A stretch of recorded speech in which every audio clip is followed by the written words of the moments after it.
buenos días a todos. Buenos días. Arrancamos muy temprano. Martín Migoya, bienvenido. ¿Cómo Muchas anda usted? gracias. ¿Cómo ¿Todo estás, bien? Luis? Nos podemos sentar. Vamos a hablar de aquí hasta la 1 de inteligencia artificial. No con vos de acá a la 1, pero tenemos un equipo que va a estar trabajando durante toda la mañana. Vamos a estar con el hashtag inteligencia, ¿sí? Porque la artificial es cada vez más inteligencia cruzada, ¿no? Inteligencia aumentada. Aumentada, que es un poco lo que vamos a ir hablando durante la mañana.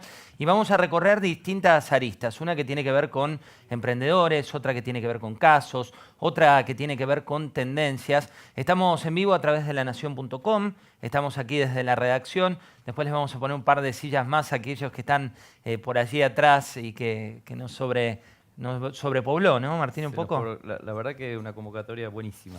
Una convocatoria Muchas buenísima. gracias a todos por venir. Exactamente, gracias por venir y gracias también por hablar de algo que viene, ¿no? ¿Qué es lo que está pasando hoy con la inteligencia artificial aumentada? Bueno, mira, José, lo que está sucediendo es algo muy, muy notable en la historia de la humanidad, que es que al mismo tiempo están sucediendo dos revoluciones tecnológicas masivas y que, contrariamente a lo que ha pasado en el pasado, que sucedían de a una, ahora están sucediendo de a dos, ¿no? La primera gran revolución es la transformación digital, que es la forma en la cual las compañías necesitan conectarse con sus consumidores de una forma más eficiente, de una forma más precisa, de una forma sin roces. Y la segunda gran revolución que está viniendo sobre ese gran tsunami que ya está pasando, que son los consumidores pidiéndole a las empresas, por favor, trátennos distinto y conéctense con nosotros más emocionalmente, es la revolución de la inteligencia artificial, ¿no? Entonces, estas dos cosas están prometiendo transformar modelos de negocio, están prometiendo transformar eficiencia que uno logra, pero la realidad es que mucha gente habla, o sea, en general la gente sabe que la inteligencia artificial está viniendo. Lo que es más difícil es poder entender de qué se trata la inteligencia artificial, ¿no? Y saber cuándo es inteligencia artificial y cuándo no es inteligencia artificial. ¿Y de qué se trata? Bueno, muchos de nosotros venimos trabajando en eso y creo que no solo como empresario o como emprendedor, sino también como divulgador de ciertos conceptos, hay que hacer un trabajo bastante más fuerte, ¿no? Nosotros venimos viendo películas de hace muchísimos años, tengo acá algunos slides preparados como Minority Report, el auto que se manejaba solo, que se transforma en realidad en un Tesla o en algún self-driving car que hay ahí por el mercado, o la famosa película 2001 Odisea del Espacio, ¿no? Donde la computadora HAL 900 entendía lo que le decía un humano. Eso hoy pasa simplemente en una Alexa, o Volver al Futuro 2, ¿no? Que había una máquina que reconocía la cara del personaje principal, del protagonista. Hoy nos lo hace todo el tiempo en nuestro iPhone, ¿no? Cada 5 segundos cuando lo queremos consultar. También el Samsung ahora, digo, para no meternos en, ¿no? En las También, dos marcas, uno pone así y ya te reconoce. Exactamente. Entonces, creo que todas estas cosas son cosas que estaban en películas y que la realidad superó ampliamente a la ficción, ¿no? Y inteligencia artificial es un poco eso. Inteligencia artificial no es algo nuevo, nació en 1956 con unos científicos que en el Dartmouth College en Estados Unidos, y cayó rápidamente por una especie de subestimación de la cantidad de recursos necesarios y de capacidad de procesamiento necesario, cayó en un invierno muy, muy largo. O sea, se pensaba que el costo de la inteligencia artificial era millonario. No, se pensaba que era posible en 1956, cuando empezaron a tratar de hacerlo se dieron cuenta que no era tan posible, y que hacía falta mucha más capacidad de procesamiento, mucho más datos que no existían, capacidad de procesamiento que era totalmente irreal y en ese momento era imposible de alcanzar.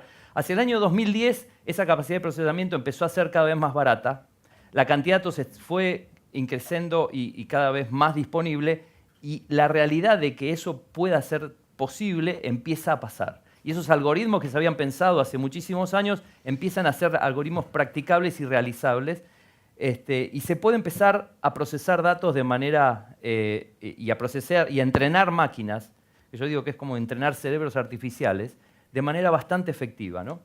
Y acá viene la parte principal, José, que es lo que hay que entender entre lo que es la programación tradicional y lo que es la inteligencia artificial, ¿no? Yo acá tengo una slide que habla un poco de arriba en verde lo que es la programación tradicional, ¿no? En donde yo tengo la computadora en el centro, tengo un input y tengo un programa, ¿no? Meto esas dos cosas en la computadora y saco un output, que es el resultado que el programa me da. Estos números que pones ahí, el 3, Eso 7, 11. ahí, en el input sería como una ejemplo. serie de números, el programa sería detectar los números primos, en el output voy a tener los números primos detectados de la serie que yo le presenté a la computadora. Eso es programación holística. Yo me siento, hago un programa, programo línea por línea, que le instruyo a la máquina línea por línea qué quiere hacer y me da la salida. Eso es la programación tradicional. En Machine Learning o en inteligencia artificial se cambia un poco ese paradigma. Y se tiene el input, pero en vez de tener el programa yo tengo el output. Meto el input y el output en la computadora y me sale el programa, me sale el algoritmo. ¿Está bien? Entonces voy a ponerlo acá con un ejemplo bien claro. Imagínense que el input son miles de fotos de perros. El output es todas estas fotos, es aseverar que todas estas fotos son perros. Los meto en esa red neuronal, la red neuronal se entrena para acomodarse a que todas esas fotos tienen un perro y me saca un algoritmo de reconocimiento de perros, que después puedo usar al revés. Y puedo mostrar una foto y que me diga, sin yo haber programado nada, que me diga cuál es la probabilidad que en esa foto haya un perro. Ahí, Martín, cuando uno mira ejemplos, tenés del perro, pero también tenés algunas cuestiones que son aplicables a otros rubros, ¿no? Por ejemplo, si uno se mete en el mundo de la educación, por citarte un ejemplo, ¿es uno de los rubros donde también tenés ejemplos concretos? Sí, a ver, cuando uno habla de una foto, José, estamos hablando de reconocimiento de patrones, como hace un ser humano, ¿no? Uno a un niño le dice, bueno, esto es un babao, ¿no? Cuando es muy chiquito, después esto es un perro, y él va aprendiendo y de repente ve un perro y dice, perro. Babao o perro, sí. Dice algo, ¿no? Sí. Entonces el cerebro se entrenó sin que nosotros sepamos muy bien cómo, se entrenó adentro, su red neuronal se entrenó y eso es lo mismo que sucede dentro de una máquina. Se entrena esa red neuronal para reconocer patrones que yo entrené de alguna forma. Entonces, ese es el paradigma principal del Machine Learning. Ahora, ¿qué es una foto? Una foto es una serie de números, ¿no?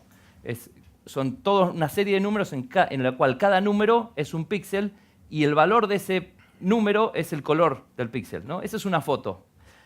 La máquina es capaz de entender una serie de números. Ahora, series de números pueden ser formas de onda de speech, de cualquier tipo de voz. Puede ser capacidad, esos números pueden ser preguntas y respuestas.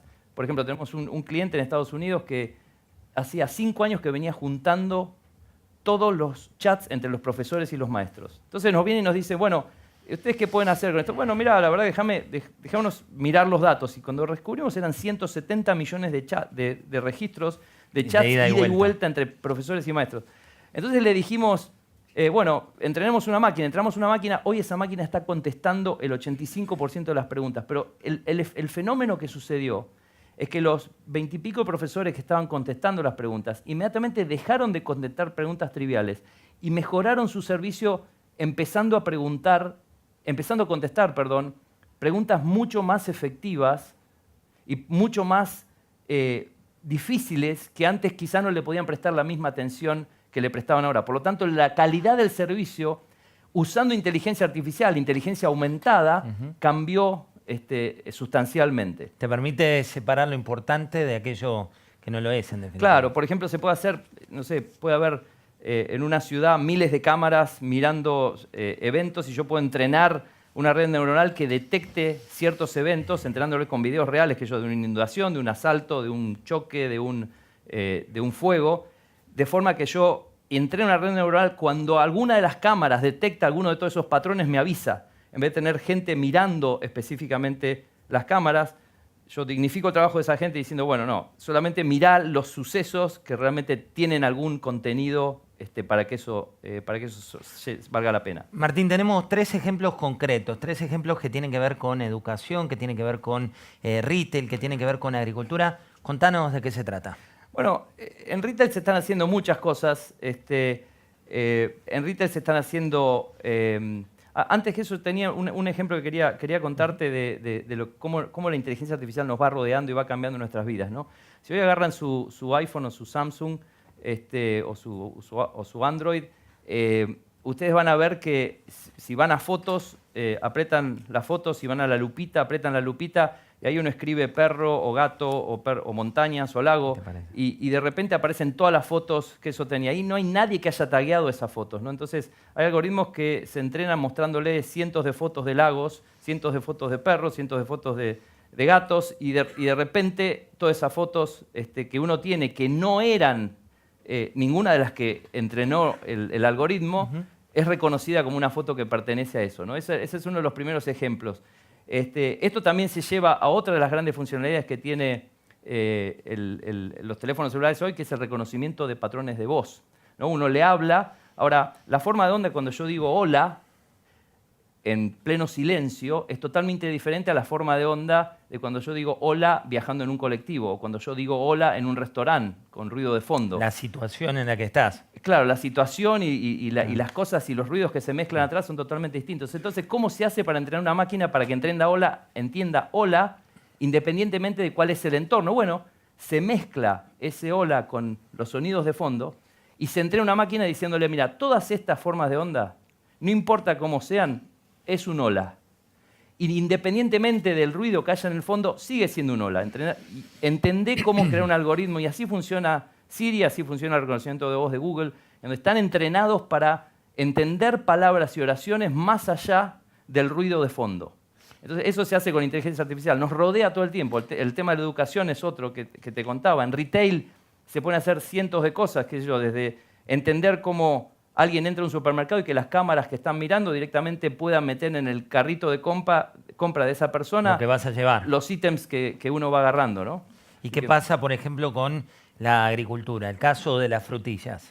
Bueno, en la agricultura hay un ejemplo muy interesante de una compañía de e-commerce muy grande que el principal producto que venden en su sección de frescos son frutillas. Entonces, había una línea muy larga de gente seleccionando frutillas y pusieron una cámara y le pidieron al que mejor seleccionara frutillas que seleccionara frutillas. Siempre viene más, alguna está machucada, otra, claro, machucadas, verdes, no verdes, muy maduras, y hay otras que están óptimas, ¿no? Entonces, la máquina los miró y durante 2 semanas estuvo aprendiendo qué hacían con cada frutilla, entendiendo los patrones de los cuales cuándo la frutilla era verde o cuándo era podrida y demás. Y al cabo de 2 semanas la máquina podía seleccionar o decidir a dónde mandar las frutillas mucho mejor y mucho más rápido que la línea que había de gente, ¿no? Y esto se toca con algunos temas de ética, de decir, hasta dónde quiero llegar con la inteligencia artificial, hasta dónde no quiero llegar con la inteligencia artificial. Así que hay muchísimos ejemplos y hay muchísimas cosas. Yo creo que todo esto tiene que tender a cooperar con el humano, ¿no? Porque de hecho esa es la pregunta que surge habitualmente, que tiene que ver con si puede la inteligencia artificial reemplazarnos, si va por todo o nos va a complementar. No, yo la verdad que no creo eso. Yo creo que tengo una visión muy optimista del futuro en ese aspecto.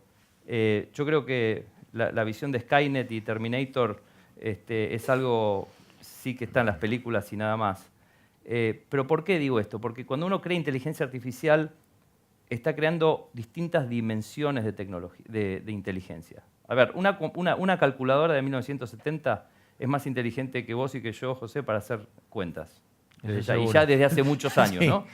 Google es mucho más inteligente para acordarse cosas que nosotros, ¿no? Y buscamos cosas, outsourceamos parte de nuestra memoria casi en Google. Entonces, ahí una máquina es mejor que el humano. Y los animales también a veces son mejores que los humanos. Una ardilla esconde 1000 bellotas y después en el invierno las encuentra donde las había escondido y las come y vive de eso. El humano no puede hacer eso. Entonces los animales tienen dimensiones de inteligencia que son mejores que los humanos. Ahora los humanos somos mucho mejores conectándonos socialmente, entendiendo, abstrayendo problemas y de cosas que las máquinas ni los animales son. Entonces cuando uno habla de desarrollar inteligencia artificial o desarrollar inteligencia aumentada, habla de desarrollar distintas dimensiones de inteligencia. Entonces, no existe evidencia que una sola máquina pueda cubrir todas las dimensiones de inteligencia, porque evidentemente son como compromisos de ingeniería, ¿no? Uno tiene un auto muy bueno para andar por la ruta, pero después cuando llega al barro no anda. un muy buen auto para andar por el barro, cuando quiero andar por la ruta funciona. es totalmente inestable. Bueno, eso se llama compromiso de ingeniería y eso pasa en la inteligencia artificial. Por eso yo creo más en un futuro de cooperación entre la inteligencia artificial o la inteligencia aumentada y el humano. No veo la inteligencia artificial reemplazando humanos, veo aumentando la inteligencia de los humanos. Por eso a nosotros nos gusta hablar más que de inteligencia artificial, nos gusta mucho más hablar de inteligencia aumentada. Martín, hablando de eso, hay oportunidades. Muchos te miran y dicen, bueno, pero para llegar a esta conclusión de inteligencia artificial o inteligencia aumentada, tengo que tener una estructura enorme, tengo que buscar un equipo que no me da el aval. Digo, ¿qué oportunidades concretas estás encontrando? Bueno, mira, a ver, cuando uno habla de esto, es o lo hace uno o alguien lo va a hacer, ¿no? O sea que ese es el primer razonamiento que uno, digamos, como emprendedor tiene que tener. O uno lo hace y toma la delantera o alguien lo va a hacer. Y esto es válido a nivel de empresa, pero también válido a nivel país. Entonces yo lo primero que creo que hay que hacer es poder entender estos conceptos. Por eso nos interesaba tanto hacer esta charla, porque para mí que la gente entienda cuáles son las diferencias entre la programación tradicional y la inteligencia artificial. Y la inteligencia artificial. Exactamente, me parece muy fundamental. De hecho, hace ya más de un año, yo me paré delante de toda nuestra organización con todo el equipo de management y les pedimos a todos que aprendan inteligencia artificial y les dimos un pequeño curso de 1 hora y media para entender esta dinámica de cuál es la diferencia. Teniendo datos se entrena un cerebro artificial que puede después sacar inferencias de datos que no conocía, ¿no? Y esa dinámica de entender que eso puede suceder es fundamental. Y nosotros lo esparcimos por toda la organización con 2 motivos. Primero, para que puedan interactuar con nuestros clientes desde ese punto de vista. Y segundo, para ver cómo dentro de Globant, ¿no? Uno puede cambiar. Entonces, el primer consejo es que todo el mundo esté en la misma página entendiendo que esto está pasando y que esto es algo que nos va a llevar al futuro. Ese es el primer punto. El segundo punto es tratar de entender que esto no es un proyecto faraónico, que tiene que empezar con pequeñas cosas. Que tienen que empezar de menos a más, digamos. De menos a más, de algo muy pequeño a cosas mucho más ambiciosas. No se puede empezar pensando, bueno, voy a cambiar todo mi negocio. No, voy a agarrar cosas puntuales de mi negocio, cómo voy a hacer para cambiarlas usando inteligencia artificial. Y eso me parece que es algo que estamos muy acostumbrados a pensar, bueno, hay que transformar todo, hay que cambiar todo. Bueno, todo eso se empieza one step at a time, ¿no? Y a pesar de eso, y la tercera recomendación, a pesar de que es en pequeños pasos, no puede estar pensado para el corto plazo. Tiene que estar pensado en el largo plazo. Y lo último que tengo para decir de esto es, no existe, José, hoy barreras de costos para poder meterse en esto. Hoy las capacidades de procesamiento están disponibles y son relativamente baratas. Uno tiene que pensar en su empresa cómo junta datos para que esto pueda suceder, porque si no juntas datos, esto no va a suceder. O si no tenés los datos, no puedes entrenar a las máquinas. Para nada, ¿no? porque no tenés de dónde aprender. No tenés de dónde aprender. Aunque hay formas de hacerlo sin tener los datos tan ordenados, pero es fundamental tener una estrategia basada en datos. ¿Y qué pasa con el Estado? Digo, cuando uno mira el Estado como una entelequia, ¿está preparado, no está preparado? ¿Qué hay que hacer en términos de inteligencia artificial? Bueno, yo creo que todos los estados tienen una obligación de poder posicionarse en esto, porque creo que es un desafío para los trabajos del futuro, ¿no? Se van a crear nuevos trabajos, van a cambiar los trabajos, va a haber toda una evolución alrededor de esto. Yo creo que el Estado tiene que lanzar alguna especie como de plan fundamental diciendo, bueno, yo quiero liderar este movimiento en la región, ¿no? Y para liderar este movimiento en la región lo quiero hacer de forma que este movimiento genere más trabajo, que lo haga en forma inclusiva, que lo haga en forma mucho más consciente y social, ¿no? Entonces, creo que ahí hay un Estado, hay un principio de acción muy claro para el Estado, que es el hecho de decir, bueno, ¿cómo me planteo el futuro del país en términos de inteligencia artificial? ¿Y cómo me quiero posicionar con respecto a la región en términos de inteligencia artificial? Y creo que acá hay una oportunidad fenomenal, ¿no? Porque en Argentina tenemos mucho de esto, tenemos un CONICET que desarrolla y que investiga sobre esto, tenemos empresas que lo están empujando en muchos aspectos. Entonces hay una masa crítica de gente que conoce del tema que podría ser usado para pensar en el largo plazo del país. Bueno, ¿cómo transformo el Estado? ¿Cómo uso inteligencia artificial para combatir la corrupción? para hacer más eficiente al Estado, cómo uso inteligencia artificial para educar mejor, cómo uso inteligencia artificial para un montón de cosas. Entonces hay como una visión de largo plazo que hay que generar diciendo, quiero ser líder en esto. ¿Ah?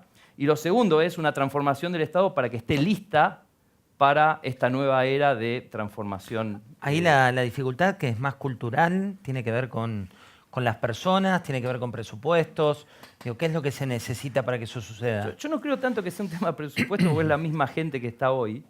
Yo creo que es un tema más de establecer la visión de largo plazo, ¿no? Hemos estado conversando con el gobierno en distintas esferas y el problema se entiende bien. Ahora hay que ver, digamos, que cómo se lleva a la práctica. Pero creo que es una visión futurista muy interesante para el Estado argentino, más allá de las coyunturas y las cosas que pasen. Yo creo que es muy importante para el Estado y para todos los argentinos que esta sea la visión de largo plazo que tenemos como país. Muchos te conocen por Globant, pero algunos te han visto en recitales, te han visto en música, te han visto cantando con una banda que tenés hace ¿cuánto tiempo? La banda la tengo hace 3 años, pero toco desde que tengo 12, o sea, compongo desde que tengo 12, hace muchos años. ¿Y cómo juega la música en este futuro? Bueno, es una muy buena pregunta.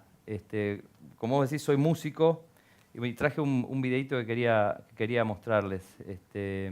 A ver, pasó todo esto. ¿Esto aprieto y sale? ¿Sale? 2, 3, 4. Bajamos la luz.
Bueno, este es un video de... Muy linda la orquesta, ¿no? Muy linda, ¿eh? Tocaron hermoso. todo, concentrados. Tocaron algo, son humanos tocando, no son robots. Que no había inteligencia artificial ahí. No, bueno, sí. Lo que tocan está creado por el primer compositor no humano reconocido por la Academia Internacional de Compositores. Es un compositor que se llama AIBA, y es un algoritmo que entrenaron que entrenaron 4 emprendedores que viven en Luxemburgo, con todas las partituras de los grandes maestros. Entonces apretás un botón y saca una de Bach, apretás otro botón y saca una tipo de Beethoven, apretás un botón y saca una mezcla. Lo que todavía la máquina no puede hacer, se saca las partituras para que toquen. Así cada una de esas partituras que están tocando están creadas por inteligencia artificial en su track específico, en su instrumento específico. Lo que todavía no puede hacer la máquina es entender cuándo son lindas y son feas.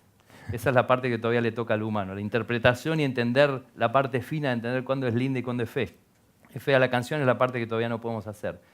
Pero bueno, la inteligencia artificial viene a aumentar la inteligencia del humano en muchas áreas, inclusive en áreas en las cuales yo personalmente pensé que nunca se iban a meter, que era con mi parte de composición musical, pero bueno, claramente Van por todo, no, ¿eh? claramente van por todo. Van por todo, gracias Van por Martín. todo. Gracias, muchas gracias. Gracias por esta oportunidad.